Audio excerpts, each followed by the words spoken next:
Սիրելի հայրենակիցներ, բարև ձեզ, նորից եթերում Հայացք Սյունիքից հաղորդաշարն է, մեր հյուրն է Հայ ազգային կոնգրես կուսակցության նախընտրական ցուցակը գլխավորող Լևոն Զուրաբյանը։ Պարոն Զուրաբյան, ողջունում ենք ձեր այցը Սյունիք, ողջունում ենք ձեր այցը Սյունյաց երկիր թերթի տաղավար, բախտորոշ ժամանակների ապրում Սյունիքը, վճռորոշ ընտրությունների շեմին է մեր երկիրը, եւ մեզ հետաքրքիր է Հայաստանի Հանրապետության հիմնադիր նախագահ Լևոն Տեր-Պետրոսյանի գլխավորած քաղաքական ուժի դիրքորոշումը մի շարք մտահոգող հարցերի վերաբերյալ։ Բարի գալուստ։ Բարև ձեզ։ Պարոն Զուրաբյան, զրույցը սկսենք Հանրապետությունում ստեղծված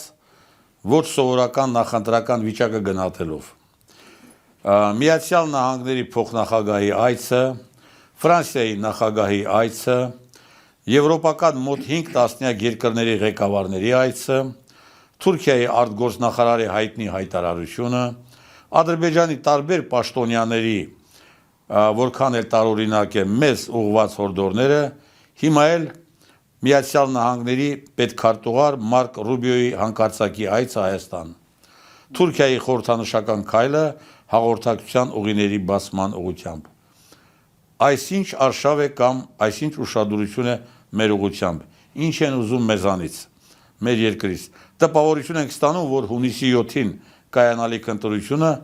միայն մեր ընտրությունը չէ, այլև համաշխարհային մասշտաբի ընտրություն է։ Ձեր գնահատականը խնդրեմ։ Սա պատերազմ է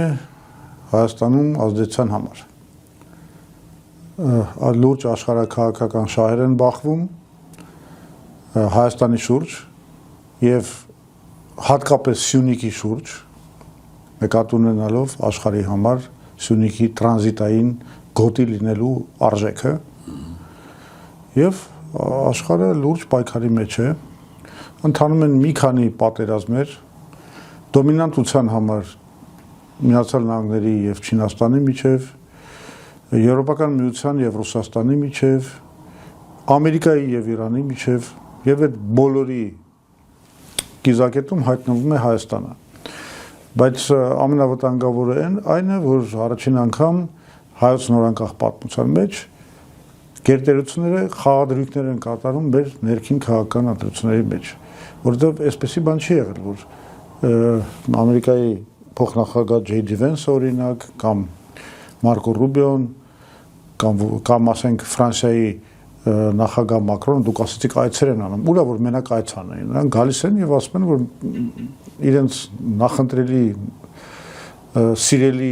տեխնացուն դա Նիկոլ Փաշինյանն է, ըստ էության կանխորոշելով հայ ժողովրդի ընտրությունը, որը ընդհանրապես որևէ առնչություն չունի դեմոկրատիայի օրենքների հետ, որովհետեւ ըստ մեզ, ինչքան որ մենք հիշում ենք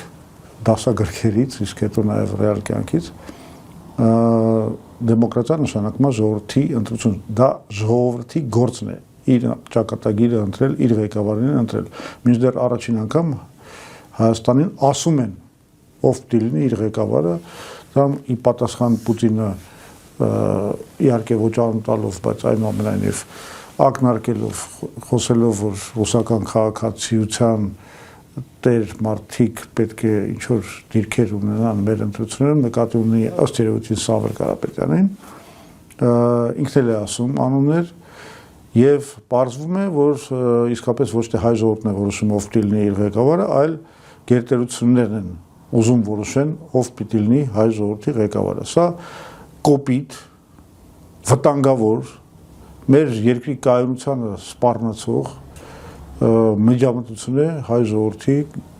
եւ հայկական ժողովրդավարության գործերին։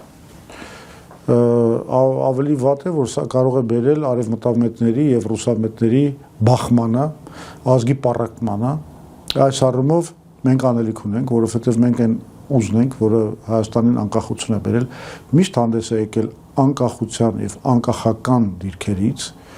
եւ մենք չենք կարող թույլ տալ, որ երկիրը պառակտվի գերտերությունների օրակարգերով շարժվող ուժերի միջև։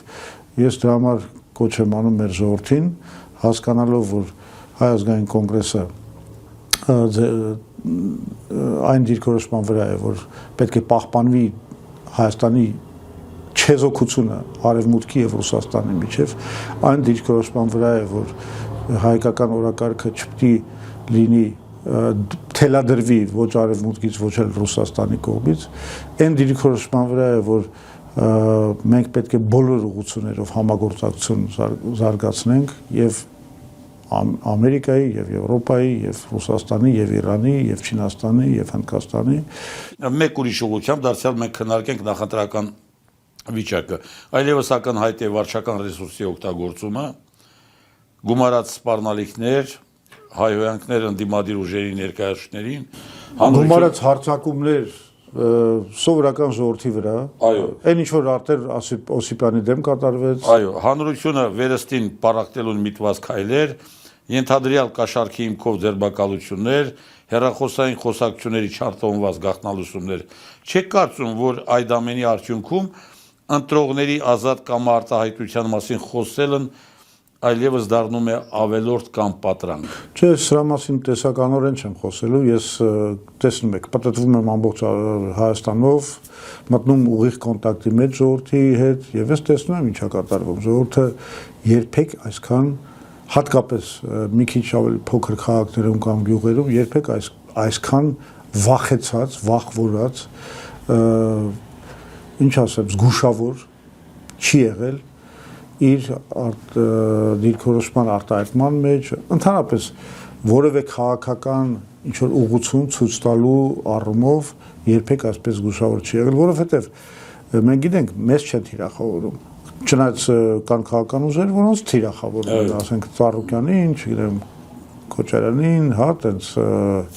Սամվել Կարապետյանին բնականաբար մեզ այդպես չեն թիրախավորում, բայց թիրախավորում են այն ընտրողներին, որոնց հետ որոնք փորձում են, այսինքն չեն էլ փորձում, ուղղակի ստացվում է, որ ընդդիմության հետ մտնում են կոնտակտի մեջ, հարկայինով, չգիտեմ, մաքսայինով, բոլոր վարչական ապարատներով մարդկանց ճնշում են։ Այն ինչ որ Նիկոլա արեց Արթուր Օսիպյանի հետ, դա ուղղակի անտանելի բան է, որովհետև երկրի վարչապետը ուղղակի վերջին խուժանի պահվածքով հարցակվեց մի մարդու վրա, որը փորձում էր իր հետ վարել քաղաքավարի քննարկում եւ հիմա այդ մարդը նստած է բանտում սա խայտարակություն է կամ ինչ է նշանակում ասենք գնում է Արարատ ասում է ես ցեմենտի գործարանը հենց հիմա բան եմ անում արգրավում եմ սա իրականում տերոր է, ընդ որում ընտրությունների ժամանակ։ Սա չի կարելի դեմոկրատիա կոչել, պրոբլեմը սաստկանում է նրանով, որ ըստ էության Նիկոլը հասկանում որ քանի որ Արևմուտքը իրան աջակցում է այս պայքարում, հետեւաբար Արևմուտքը, որը սովորաբար կանգնած է դեմոկրատիայի եւ քաղաքացիական ազատությունների պաշտպանության գործին, այս անգամ աչք կփակի եւ թույլ կտա Նիկոլ Փաշինյանին ամեն կերպ ոտնահարել մարդու իրավունքները, ժողովրդավարական իրավունքները, քանի որ նա հետապնդում է աշխարհաքաղաքական շահեր։ Սա շատ վտանգավոր է եւ սպառնում է մեր ժողովրդավարության, ինչ ասեմ, քայքայմանը անգամ։ Պարոն Զուրաբյան, մենք միշտ էլ բարձր ենք գնահատել Հայ ազգային կոնգրեսի առաջնորդ Լևոն Տեր-Պետրոսյանի ընդգծված Սյունիքամետ գործելակերպը Սյունիքի ռազմավարական դերի ճիշտ ըմբռնումը դրանից բխող քայլերով հիշում ենք օրինակ 1993 թվականի մարտ ամիսը, երբ Հայաստանի Հանրապետության նախագահի հրամանագրով ստեղծվեց Սյունիքի հարցերով պետնախարարի ինստիտուտը Վազգեն Սարգսյանի գլխավորությամբ, որի հիմնական նպատակներից մեկը անվտանգային հարցերից զատ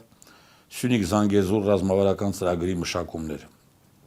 Ժամանակները փոխվել են, բայց մարտահրավերները ոչ միայն պահպանվել են, այլև սաստկացել։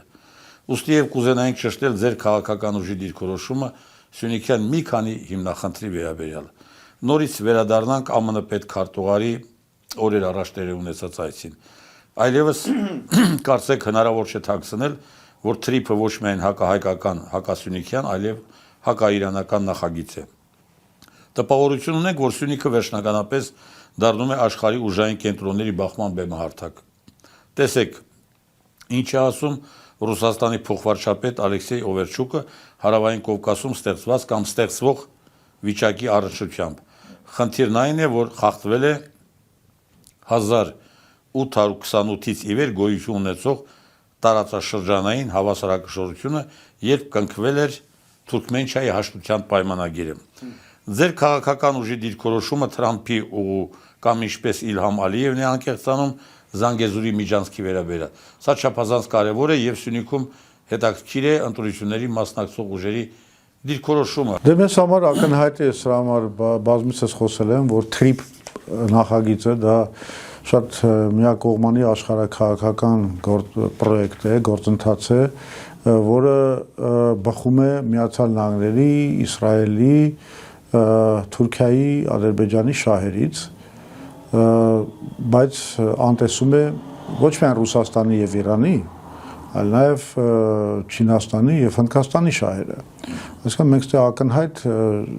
գերտերությունների շահերի բախում ունենք, այս այն հարցի շուրջ, թե ով է տիրապետելու Սյունիքի տրանզիտային գոտու արժեքին եւ բնականաբար այս աշխարհաքաղաքական մրցակցությունը սրվում է եւ այս ընտրությունների խաղադրույքները ցույց են տալիս, որ նաև ձեռք է բերում ակնհայտ հակամարտության բնույթ, որը սպառնում է, որ Հայաստանը դառնա կռվադաշտ գերտերությունների միջև։ Մեր դիրքորոշումը հետեւյալն է. մենք պետք է այս հակամարտությունը գերտերությունների այս լարված պայքարը Սյունիքի տրանզիտային գոտում տիրապետելու համար սկսենք վերահսկել ներդաշնակեցնելով գերտերությունների շահերը։ Այսինքն, այստեղ չպետք է լինի այնպես, որ ինչ որ մի գերտերություն վերջնական եւ հաղթանակ է տանում, տենց անշրջելի իբր թե հաղթանակ, իրենց կարծիքով մղելով այլոց ռեգիոնից դուրս։ Այդպես չի լինելու։ Այլ գերտերությունները դիմադրելու են եւ եթե օրինակի համար TRIP-ը իրականացվի այս վիճակով ոնց որ նախատեսված է, ես չեմ կարծում որ դա կլինի կայուն եւ հարատեւ խաղաղություն, որովհետեւ հենց այդ աշխարհակական լարվածության պատճառով լինելով դիմադրություն, նույն ռուսները, նույն Իրանը, նույն Չինաստանը չեն հանդուրժելու այդ վիճակը։ Նրանք սրա դեմ պայքարելու են եւ մենք նորից ոտնատակ ենք լինելու այդ պայքարին։ Ինչն է Հայաստանի խելամիտ ընտրությունը։ Ինչ եմ խելամիտ բառը օգտագործում, որտեղ գիտեք, դա մեր ընտրարշավի կարգախոսն է, Հայաստանի խելամիտ ուղին։ Մեր խելամիտ ուղղությունը դա այն է, ինչ որ մենք պայմանականորեն անվանում ենք TRIP plus BRICS ծրագիր։ Այսինքն, մենք ասում ենք, որ ոչ միայն պետք է գործի այսպես կոչված արևմուտք, արևելք առանցքը, երկաթուղու եւ այլ հաղորդակցության ուղիների առումով, այլ նաև պետք է գործի հյուսիս-հարավ առանցքը, մասնավորապես մենք նպատակահարմար ենք համարում այդ նպատակին հասնել նրանով, որ կառուցենք երկաթուղի։ Մեր լուծումը սա է, որ մենք ինքնիշխանության պահպանման եւ Սյունիքի պահպանման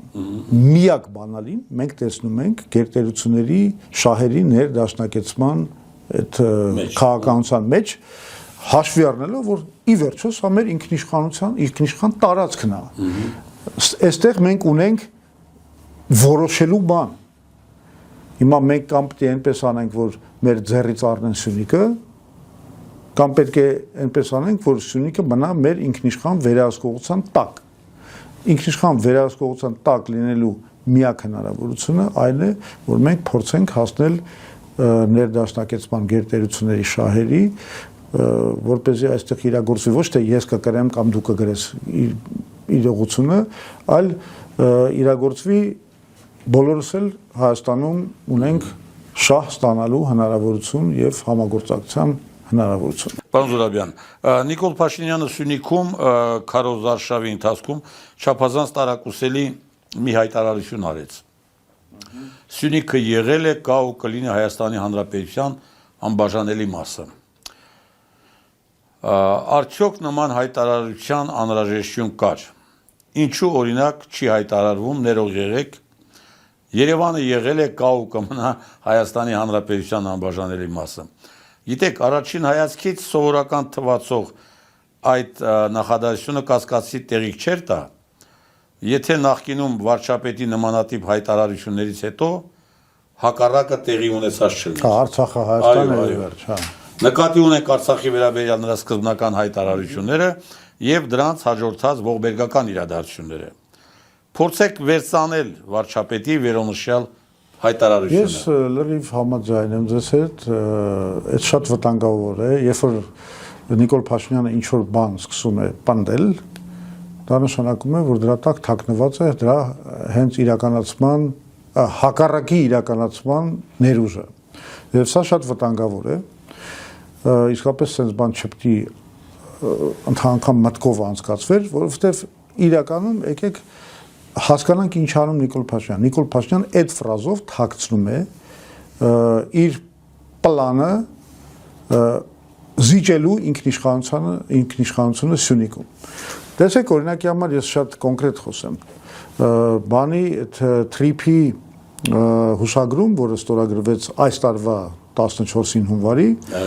մի հատ շատ վտանգավոր դրույթ կար։ Այդ դրույթը ասում էր դրա մասին, որ այն գոտում, որը ստեղծվում է թրիփի ծրագրի իրականացման համար, այսինքն պատկերացնում եք, դա գոտի է, որը կապում է Ադրբեջանը Նախիջևանին, կպետք է անցնի հենց Սյունիքի վրայով, հա։ Այդ գոտում թրիփ զարգացման ընկերությունը ստանում է, այսինքն Հայաստանի կառավարությունը համաձայնություն է տալիս դրան, որ ստանում է այդ ընկերությունը բացառիկ իրավունքներ որևէ ենթակառուցված կամ շինություն նախագծելու, կառուցելու, անգամ փողավակի լիազորությունների մասին է գնում բացառիկ իրավունքներ։ Հիմա եկեք հասկանանք սա ինչ է նշանակում։ Քանի որ թրիփ զարգացման ընկերությունը պետք է ձևավորվի 49 տարով 74 ամերիկյան փայատիրությամբ կառավարական եւ 26 հայկական փայատիրությամբ, դա նշանակում է, որ եթե ինքը բացառիկ իրավունք է ստանում, ամերիկյան կառավարությունն է որոշելու մենք այդտեղ կարող ենք օրինակի համար երկաթուղի կառուցել, որը կմիացնի Հայաստանը Իրանի հետ, թե չենք կարող, ամերիկյան կառավարությունը։ Սա արդեն բարից բուն իմաստով նշանակում է, որ թեև այդ փաստաթղթում 17 անգամ կրկնվում է ինքնիշխանություն, Հայաստանի ինքնիշխանության սկզբունքը, այդ մի դրույթով այդ բոլոր 17 հիշատակումները ոչնչացվում են։ Հիմա հետարքիր բան է տեղի ունեցել, երեք Մարկո Ռուբիոն եւ Արարատ Միրզյանը շտաբ տենց վիճակում բան են ալել, ստորագրել են արդեն ոչ թե հուշագիր մտադրությունների մասին, այլ շրջանակային համաձայնագիր, այսինքն մոտավորապես նույնը ինչ որ կատարվում է հայ-ադրբեջանական խաղաղության պայմանագրում, այսինքն ինչ որ մի նախաստորագրած փաստաթուղթ։ Հիմա ես կարծում եմ, որ այդ փաստաթուղթը շատ լուրջ պետք է ուսումնասիրել։ Ես արդեն մի թեթև ուսումնասիրել եմ, բայց ես նաև կապվել եմ միջազգային նագետների հետ, իրավաբանների հետ, որպեսզի մենք վերջնական կարծիքը հանենք, որտեղ այնտեղ ես կարծում եմ հետևյալ բանը, 6-րդ հոդվածում գրած է հետևյալը, որ նորից շարադրված է այն, որ Հայաստանի կառավարությունը տալիս է էքսկլյուզիվ, այսինքն բացառիկ իրավունքներ հողօգտագործման համար այդ գոտում, որի մասին մենք խոսում ենք, միևնույն ժամանակ մի հատ հետարքիր անդրադարձ կա, որը միգուցե մեր քննադատությանը պատասխան է։ Այնտեղ գրված է, որ միևնույն ժամանակ բոլոր պրոյեկտները ուրեմն սա գրված անձերի համար, անձնական օգտագործման համար կարող են ստեղծվել ենթակառուցվածքներ, որոնք անպայման չեն մտնում այդ բանի, այդ թրիփի պրոյեկտների մեջ։ Այսինքն ստեղ ինչ որ մի հատ սողանց կատարված դրա համար, որ ինչ որ բան, ինչ որ ենթակառուցվածքներ կարող են կառուցվեն առանց թրիփի պրոյեկտ լինելու։ Բայց արդյոք այդ սկզբունքը այնքան ուժեղ է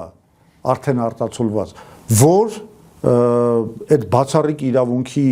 սկզբունքը կամ կշրջանցի։ Հա, հիմա կկարողանա շրջանցել այդ սկզբունքը։ Ստեղ պետք է արդեն միջազգային իրավական էքսպերտիզա,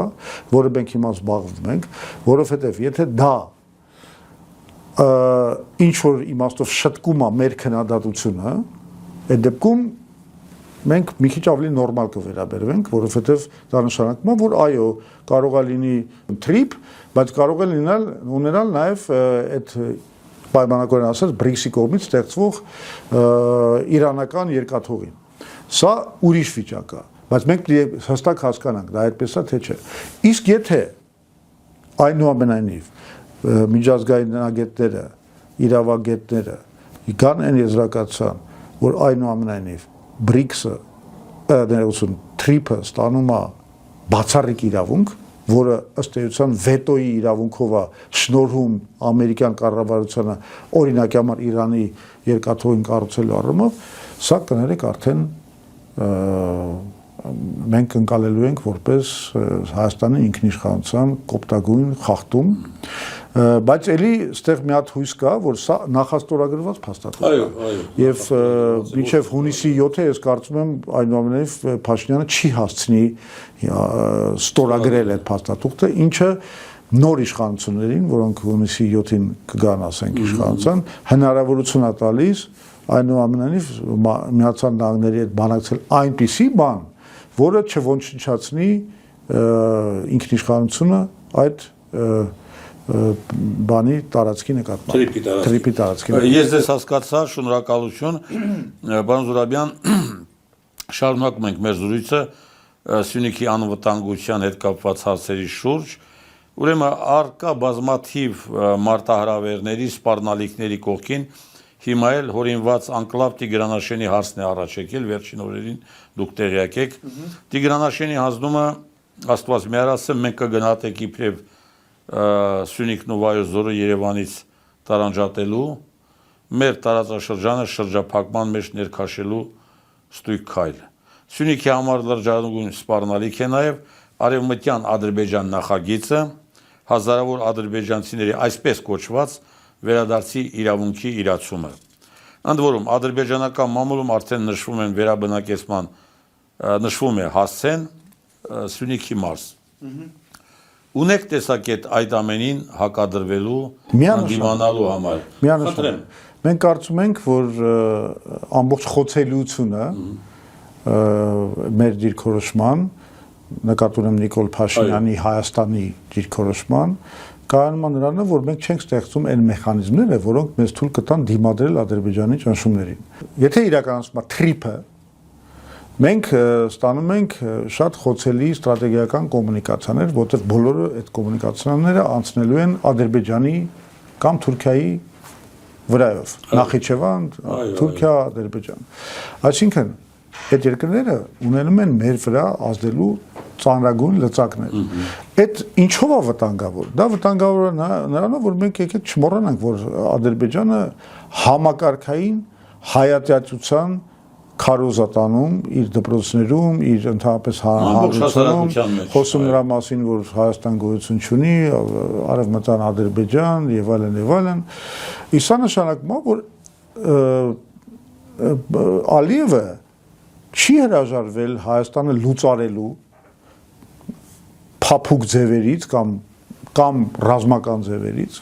ավելի գերադասել է փափուկ ձևերը, օրինակի համար կամաց ժողովրդագրական իրավիճակը Հայաստանում փոխելու, դա նշանակում է, հա, պահանջներ պետք է գան, պետք է դպրոցներ բացվեն, պետք է ադրբեջաներենը դառնա պետական լեզու, մսկիթներ պետք է կառուցվեն եւ այլն։ Այս ասենց իշխանության մեջ տեղ ունենան։ Այո, անընդհատ գործընթաց է ճնշումների, որի դեմ բանալին Փաշինյանը ոչ միայն չի գտնում, ինքը հաճույքով մտնում է այդ ոնց որ ես եմ ասում Հայաստանի էվթանազիայի, այսինքն փափուկ մահվան ապահովման գործընթացի մեջ։ Ուրեմն սա հիմա սա թույլ չի կարելի տալ, բայց ոնց մենք հենց դա ենք առաջարկում։ Եթե դու ստեղծում ես կոմունիկացիաներ աշխարհի հետ, որոնք բացառապես կախված են Ադրբեջանից, դու պարտված ես խաղում։ Դու պետք է ստեղծվես կոմունիկացիաներ, որոնք շրջանցում են Ադրբեջանի տարածքը։ Դրա համար էլ մենք հանդես ենք գալիս այս հայ-իրանական երկաթուղու կառուցման գաղափարով, որովհետև եթե հենց որ դու ստանում ես ստրատեգիական կոմունիկացիա դեպի Հնդկական օվկիանոս, որը շրջանցում է Ադրբեջանին ու Թուրքիային, դու ձեռք ես բերում անկախություն եւ immunitet ճնշումների նկատմամբ։ Այսինքն դուք արդեն կարող ես դիմակայել ադրբեջանցիների վերադարձի ճնշման, չգիտեմ, որտեվ եթե դու չես անում դա տնտեսական լծակների այդ ճնշումը շարունակում է մնալ, եթե ոչ ռազմականը։ իդեպ ռազմականի պատուան էլ կարող է բացվի, հենց չի որ իրանց շատ են զսպում, հենց որ մի հատ միջազգային պատուան է բացվում ռազմական գործողության համար անում են։ Հիմա փակ է, միգուցե իրանք տնտեսականով կսկսեն ճզմել Հայաստանին։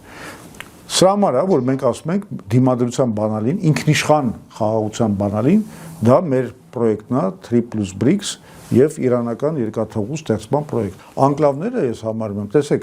մենք ունենք մի հատ անկլավ Արցվաշեն, ինքը ասենք ոչ մի ստրատեգիական խնդրեմ չի ստեղծում Հայաստանի համար,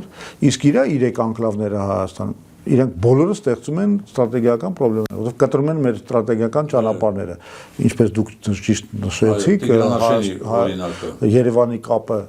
բանի հետ, Վայոց ձորի եւ Սյունիքի, հա, բայց այն մյուս անկլավներն էլ են Նոյեմբերանի կողմերը, դրանք են շատ կարևոր ստրատեգիական ճանապարհներ փակում։ Այսինքն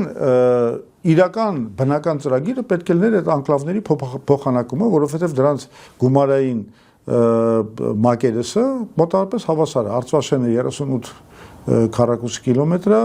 այն 3 անկլավը իրար հետ մասին 42 քառակուսի կիլոմետր է, այնտեղ կարելի է շատ հանգիստ այդ փոխանակումը անել, որ լրիվ հավասար ոնց որ տարածքային փոխանակումը լինի եւ Հայաստանը իր ստրատեգիական դիրքերը, հա, խնդիրը փակվի, բայց քանի Ադրբեջանը կարար գնալ այդ լուծման, չի գնում,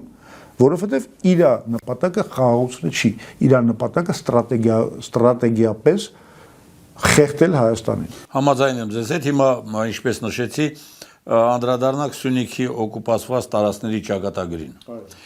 Այն ինչ կատարվեց 2020 թվականի նոյեմբերի 9-ի կապիտուլյացիայից հետո տեղյակ եք, Սյունիքից հազարավոր հեկտար հողատարածքներ հաղորդակցության ուղիներ անցել են Ադրբեջանի տիրապետության ներքո։ Հիմա էլ Սյունիքի առջև ծառացած է գլխավոր այդ հարցը։ Ինչպես, ինչ ճանապարհով հետ բերել կամ ազատագրել մեր հայրենական տարածքները։ Ձեր քաղաքական ուժի տեսակետը դուք փորձել եք ձեր ծրագրերում նաև այս հարցի լուծումը գտնել կամ առաջարկել։ Դուք տեսնում եք, հա, իհարկե, դուք տեսնում եք սահմանազատման գործընթացը այն 3 գյուղը ստրատեգիական ստանալուց հետո Ադրբեջանը էլ առաջ չի տանում։ Այսինքն երբ որ գալիս է հերթը արդեն որտեղ իրանք պետք է վերադարձնեն այսպես կոչված Ալմաթայի 91 թվականի այդ բաներով, սահմաններով, հա, մեր տարածքում գրաված դիրքերը, մեկ էլ process-ը կանգնում է ու առաջ չի գնում։ Եղավ մի հատվածում սահմանազատում, որտեղ Ադրբեջանը ստացավ իր sense ցանկալի ստրատեգիական դիրքերը։ Մնացած տեղ ոչ մի բան առաջ չի գնում։ Ինչ ուզում եք ասեք, ոչ միտեղ մի ավելորդ բան նիշ չեն դրել, որ ասենք ստեղ անցնում է սահմանը։ Սա այսինքն նշանակում է, որ Ադրբեջանը ուղղակի թքած ունի։ Եվ ինչպես պիտի մենք կարողանանք թքած ունի դիպլոմատիայի վրա, միջազգային իրավունքի վրա, ինքը ուժի վրա է հենվում։ Մենք պետք է հասկանանք մի բան։ Ուժը, միայն ուժը։ Այսինքն միակ ճանապարհը Եթե դիվանագիտությունը արդյունք չտա։ Հա, բայց ուժը ես նկատի չունեմ, որ անպայման հենց հիմա հարձակվենք իրանց վրա, որի հնարավորությունը մենք չունենք եւ դա կլիներ բախտախնդրություն, որովհետեւ ինչ ուզում եք ասեք, այսօր Ադրբեջանի բանակը շատ ավելի ուժեղ է, քան թե հայկական բանակը։ Ոչ, ես նկատի ունեմ այլ բան։ Ուժը դա նշանակում է, որ դու հենց սկսում ես իրագործել այնպիսի պրոյեկտներ, որոնք ուժեղացնում են Հայաստանի դիմադրության իմունիտետը։ Օրինակի համար շտկում ես այն աշխարհաքաղաքական դիսբալանսը, որը առաջացել է Նիկոլ Փաշինյանի գործողությունների պատճառով, մասնավորապես Ռուսաստանի հետ ավելի նորմալ հարաբերությունների զարգացման առումով։ Սա մեկ։ Երկրորդը քո բանակն է ուժեղացնում։ Եվ մենք մի հատ շատ դուրս ծրագիր ենք ներկայացրել բանակի ուժեղացման։ Երրորդը դու սկսում ես այդ միջազգային կոալիցիա ստեղծել այդ իրանական երկաթուղու շուրջ, որը անմիջապես բերում է նոր բալանսի, ուժերի բալանսի ձևավորմանը, որը Ադրբեջանին արդեն հուշում է, որ ինքը իր ուժը ինչ որ իմաստով սասանված է ու ինչ որ իմաստով ինքը չի կարող թելադրել արդեն իր այս ագրեսիվ պահվածքը Հայաստանի վրա։ Այս են գործողությունները։ Այսինքն ես չեմ ասում պատերազմի գրանք, ես ասում եմ քո ուժային բալանսը շտկես, բայց կոնկրետ քայլերով եմ ասում։ Բանակ, դիվանագիտություն, կոալիցիա իրանական երկաթուղու ստեղծման շուրջ։ Պարոն Զուրաբյան, մենք հետևում ենք Հայ ազգային կոնգրես կուսակցության նախընտրական քարոզարշավին, հասցրել ենք ծանոթանալ կուսակցության նախընտրական ծրագրին, ուշագրավ մի կետ կամ մի նախագիծ ունեք կապված Իրան-Հայաստան երկաթգծի կառուցման հետ։ Ընդ որում շատ իրատեսական ենք համարում այդ նախագիծը եւ հույս ունենք, որ Հայաստանի նոր կառավարությունը դրա կարևորությունը կգիտակցի եւ կգնահատի ու կներառի երկրի առաջկա տարիների զարգացման ծրագրերի մեջ։ Բայց կուզենայինք, որ մեր հետևորդներին գոնե համառոտ ներկայացնեիք այդ նախագծի բովանդակությունը, հիմնական կետերը, հիմնական ուղղությունը։ Այդ բովանդակությունը հետևյալն է։ Մենք պետք է կառուցենք նոր ճյուղ երկաթուղու Գագարինի այդ կայարանից, որը հիմա գոյություն ունի, հա, Գավառի կողքը, Գագարինի Սևանի արևմտյան ափով, տենց գնում ենք, Գավառով, Վայոց ձորով, դեպի արդեն Կապան, Մեղրի եւ Ագարակ, որից հետո պետք է նաեւ շարունակվի իրանական տարածքով դեպի Թավրիզ կամ դեպի Ջուլֆա, Ջուղա։ Հա, այդ երկու տարբերակը կա, այդ արդեն Իրանը պետք է որոշի, որ տարբերակն է իրանց տարածքում ավելի կարեւոր եւ իրանց ձեռնտու, բայց մեր համար դա լուծելու է բազմաթիվ հարցեր։ Մենք միանգամից դառնում ենք տրանզիտային երկիր Պարսից ծոցից դեպի Սև ծովից դեպի Պարսից ծոց, մենք ստանում ենք մեկ երկրի միջոցով, Իրանի միջոցով հասանելիություն հնդկական օվկիանոսների նավահանգիստի նկատմամբ, որը էապես թույլատրում է նվազեցնում է մեր տրանսպորտային ծախսերը, մեր ապրանքները դուրս հանելու կամ այլ ամրակներ սպառման բերելու դեպի Հայաստան, դա անմիջապես բարելավում է մեր տնտեսության վիճակը, բայց ես ուզում եմ նաև խոսեմ լոկալ ազդեցության վրա, այսինքն դուք պատկերացնում եք, որ այդ երկաթուղին գործի, ասեք նույն այսօր Կապանում, նույն այսօր ես գնացել եմ այսօր բան Ագարակ, Մեղրի, մենք այդ ցույց ենք տվել, որ Ագարակը պետք է դառնա այդ դարպասը, որով մենք դուրս ենք գալու Իրան երկաթուղով, այսինքն այնտեղ շատ լուրջ տերմինալներ կարող են կառուցվել, այնտեղ շատ լուրջ արդեն արդյունաբերական բիզնեսներ, գործարաններ կարող են։ Իսկապես փայլուն նախագիծ է, ես արդեն նշեցի, ուսումնասիրել եմ, ծանոթ եմ։ Մի հարց է ուղղակի այստեղ դրանից բխում։ Իրանական կողմը տեղյակ է այդ նախագծի մասին եւ գոնե փորձագիտական մակարդակով հասցրել են կարծիք։ Լսեք, ժամանակին շատ լուրջ քննարկումներ են եղել Չինաստան, Իրան, Հայաստան, ինչ որ համաձայնությունների են եկել։ Խնդիրը այն է, որ հետո Հայաստանը արգելքը դրեց։ Եվ կներեք, եթե Հայաստանը արգելք է դնում, ոչ ոք դրա մասին էլ չի կարող խոսալ։ Այսինքն խնդրեմը այսօր մեր երկրի ղեկավարության քաղաքական կամքի մեջ է։ Այսինքն կամեցողության դեպքում մեր կամեցողության դեպքում իհարկե էլի բարդ խնդիրներ կան։ Պետք է միջազգային կոնսորցիում ստեղծես, 3.2 միլիարդի մասին է խոսում, հիմա կարող է միքչել բարձրանագինը, այն ժամանակ 2013 թվին հաշվարկը դա էր ցույց տալի։ Հայաստանը ասենք պետք է մտնի 700 միլիոնով դոլարով, իսկ մնացածը պետք է լինեն արդեն փայտիվության հիմքով պետք է մտնեն այնպիսի երկրներ, ինչպիսիք են Իրանը, Հնդկաստանը, Չինաստանը, շահագրգիռ պետությունները պետք է դրա մեջ կամ շահառուները հնարավոր։ Իհարկե, էս է ճանապարհը։ Շատ բարի։ Ձեզ հետ զրուցելիս, պարոն Զուրաբյան, միշտ հիշում եք, որ Խնձորեսկի նշանավոր զավակներ հայ գրականության երախտավորներ Գարեգին Սեունցի եւ Շողիկ Սարգսյանի շարավիղն եք։ Շնորհակալ եմ այդ հիշում ենք նաեւ ձեր տատի Շողիկ Սարգսյանի Փրտոսի ծառը հրաշալի պոեմը, որը հայրենի գյուղը ծննդավայրը սիրելու, պաշտելու բացառիկ նմուշ է։ Հիշում եք Փրտոսի ծառի ողբերգական վերջաբանը. 7 նարմատ բունը հիմքից կտրված, ճուղերի կանաչ կանթեղը մարած, 7 բազուկները ուժասպար փռած, ընկած էր գետնին Փրտոսի ծառը։ Դա սոսկ պոեզիա չէ, դա վկայություն է այն բանի, թե մեր ավակները որքան բծախնդիր են գյուղապահպանության հարցում։ Իսկ հիմա Սյունիքում 48 դպրոց փակելու որոշում են կայացնում։ Գյուղում ապրելու պայմաններն են հետևողականորեն վատթարացնում։ Արդյունքում Սյունիքը բախվել է մեկ ուրիշ եւ չափազանց վտանգավոր սպառնալիքի՝ գյուղապահպանության ճգնաժամի, հայաթափման վտանգի, որը չկանխելու դեպքում կկանգնենք Սյունիքի լինել չլինելու մարտահրավերների դեմ հանդիման։ Ձեր գլխավորած նախընտրական թիմը կամ ձեր քաղաքական ուժը ինչպես է մոտենում հատկապես լեռնային, բարձր լեռնային սահմանապահ գյուղերի գյուղապահպանության խնդրին։ Նախ հիշեցեմ, որ Փրթոսի ծառը հատեց մի գիժ, որը հետո որի Ես տեղյակ եմ, չեմ ուզում անունը տալ, չեմ ուզում կրկել բորբոքեմ։ Չէ, ես պոեմին ծանոթ եմ։ Հա, բայց գիտեք, այս պոեմը նաև խորհրդանիշ է։ Օրինակ այսօր ինքը կարող է մարգարե էր այդ առումով, որովհետև մեր Փրթոսի ծառը նաև Ղարաբաղը։ Եվ ինչ որ մի գիժ, եթե մեծ իմաստով եւ ինչ որ մի գիժ, մի անպատասխանատու անձ, այսպես եկավ կդրեց այդ բանը, բոլորս հասկանում ենք, չէ՞, ու մասին է խոսքը։ Լավ, բացել ասեմ ես, չստացի ոչինչ վախենում եմ դրա մասին։ Նիկոլ Փաշինյանի զոհաբերումն էր բանի, այդ Արցախի, որի պատճառով այդ բանը, ասենք, այդ Փրթոսի ծառը այսօր իր 7 արմատներով, բաներով եւ այլն գոյություն չունի, փրթեցին։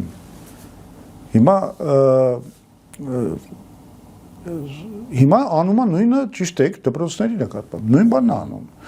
Եվ մեր Արամ Մանուկյանն շատ զբաղվում է ծրագրով եւ դա մեր կոնգրեսի նախընտրական ծրագրի կարևորագույն մի մասն է կազմում, մենք պետք է վերջ տանք այդ process-ին, այդ բաների դպրոցների ոչնչացման, դատարկման, որովհետեւ դպրոցի ոչնչացումից հետո ոչնչանում է գյուղը։ Դա բան է, անբեկանելի, խուսափելի գործընթաց է։ Դպրոցը պրծավ, պրծնում է գյուղը։ Հա։ Իրանք ասում են, բանը դե մենք ինչ անենք, դպրոցները չեն կարողանում պահել, ավելի լավ աշակերտը գնա ավելի խոշոր, ավելի լավ դպրոց բան, բայց դա ուղղակի հիմարություն է, այս բան աշխարհում չի արվում, որ ուրեմն ոչ թե աշակերտը պետք է գնա ուսուցիչի մոտ, այլ ուսուցիչը պետք է գա աշակերտի մոտ։ Մենք առավելևս, որ հիմա կա նոր տեխնոլոգիաներ, կա առցանց դասավանդում եւ հնարավորություններ ամեն ինչ բերել գյուղ։ Հետևաբար մենք հենց այդ բանը ծրագիրը ներկայացրել ենք ժողովրդին, որտեղ մենք համարում ենք, որ սա էլ է գիտակցված process։ Սա էլ է ուղղակի մաքրում են, լավ սկոպիտ արտահայտվեմ, մաքրում են տարածքները ադրբեջանցիների համար։ Եվ մենք անմիջապես պետք է այս գործընթացը կանգնացնենք, եւ մենք շատ պոզիտիվ ծրագիր ենք ներկայացրել մեր կրթության համակարգի գիտության, նոր տեխնոլոգիական հեղափոխության նախագիծն է, որը ամբողջ երկիրը թույլատալու զարգացնել տեխնոլոգիայի, գիտության, կրթության ուղղությամբ նոր մեթոդների կիրառմամբ։ Մենք սկզբից պիտի քաղաքական process-ը կանգնացնենք։ Մենք հասկանում ենք սրա հետևը ինչա կանգնած։ Այդ պիտի կանգնացնենք, իսկ ինչ մեթոդներով մենք կվերածնենք դպրոցը, մենք ներկայացրել ենք մեր ծրագրում։ Սյունիք աշխարհի այն անկյուններից է, որտեղ խաղաղության ձգտումը յուրաքանչյուրի բաղձանքն է։ Դա պայմանավորված է մեր պատմությամբ, դուք տեղյակ եք, ես չեմ ուզում մանրամասնեմ։ Վարչապետն ասում է, եթե ԿՊ-ն չընտրվի, ապա պատերազմն անխուսափելի է, նույնիսկ պատերազմը սկսելու ժամկետն է նշում։ Փորձենք միասին վերցանել այդ սպառնալիքի իմաստը։ Մյուս կողմից մենք տեսնում ենք ընտրությունների մասնակցող որևէ քաղաքական ուժ պատերազմի համար իր նախընտրական ծրագրերով, իր խոսույթով առիթ չի ստեղծում պատերազմի համար։ Ընդհակառակը խաղաղության հաստատման ավելի սթափ եւ իրատեսական ծրագրեր են առաջարկում։ Եվ այնուամենայնիվ տպավորություն է ստեղծվում, որ իրենք խաղաղություն են ուզում, մյուսները պատերազմ։ Ձեր տեսակետը։ Որովհետև իրականում իրանք ուզում են Թուրքիան, Ադրբեջանը, ուզում են խամաճիկ, ուզում են կուսակալ։ Ալիևը ուզում է մի ապաշնոր կառավարիչ Հայաստանի դիմադրությունը քանդող, Հայաստանի, ինչ ասեմ, ռազմավարական որևէ զարգացումը խեղդող ղեկավարի վերականգնումը, վերարտադրությունը այդ պոստում։ Էս է ուզում Ադրբեջանը։ Եվ որովհետև կներեք, երբ որ Նիկոլը ասում է, ես սահմանական մեծամասնություն չունենամ լինելու աղետալի պատերազմ այս սեպտեմբերին, դա սովորական շանտաժ է, որովհետև ինչ է նշանակում մենք խաղաղություն ենք հաստատել, վայելեք այդ խաղաղությունը, բայց եթե ինչ չընտրեք, ես ուրեմն լինելու աղետալի պատերազմ։ Ուրեմն դու խաղաղություն չես հաստատել։ Չկա այդ խաղաղությունը։ Այսինքն, եթե մի րոպե ընդունենք իր բառերի ճշմարտությունը, եթե Ալիևը պատրաստ է պատերազմ աղետալի սկսել Հայաստանի դեմ այն պատճառով, որ Նիկոլ Փաշինյան չի ստացել սահմանադրական մեծամասնություն պարլամենտում, դա նշանակում է, որ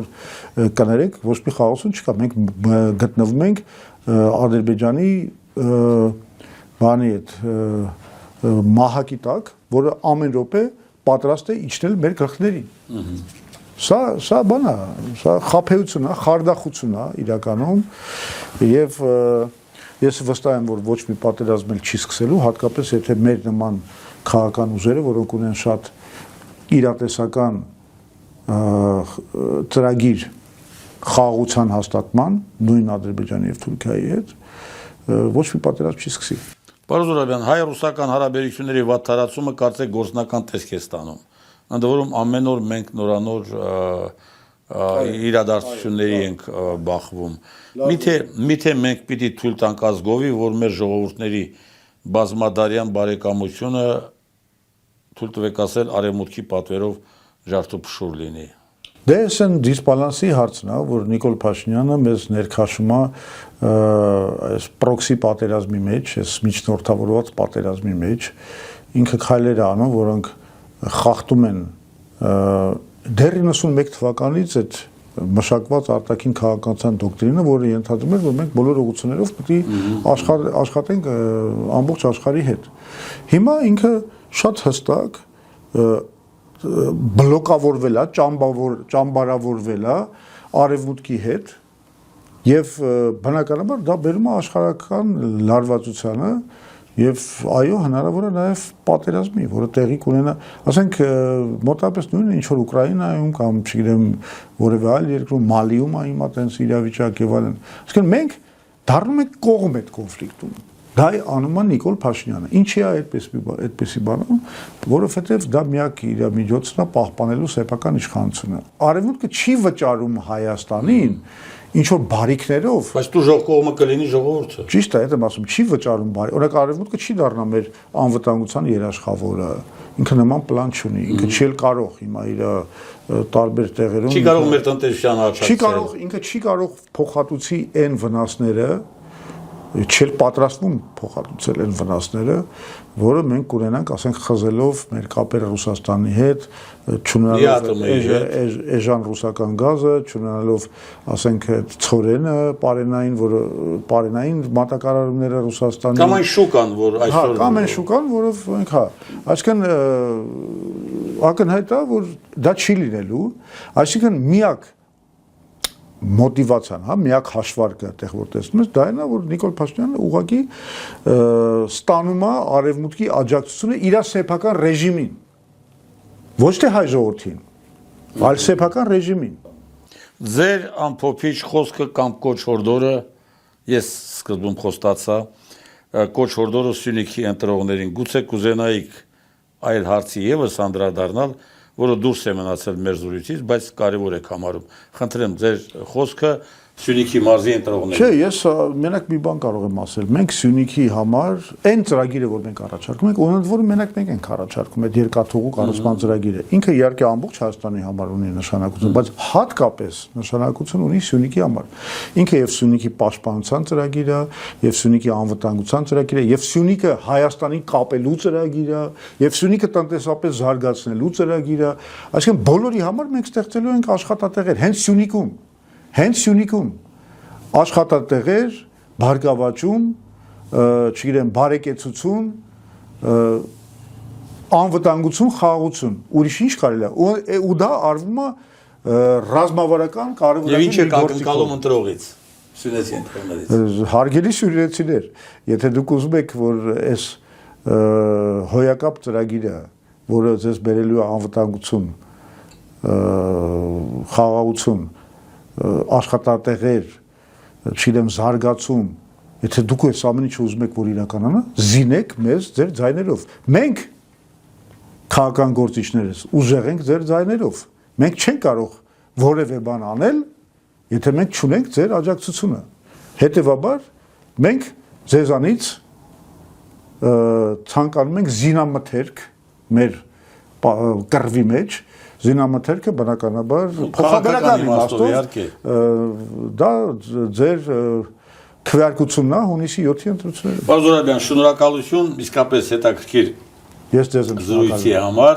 ձեզ եւ ձեր քաղաքական ուժին հաջողություններ եմ ցանկանում։ Հայաստանի Հանրապետության հիմնադիր նախագահ Լևոն Տեր-Պետրոսյանին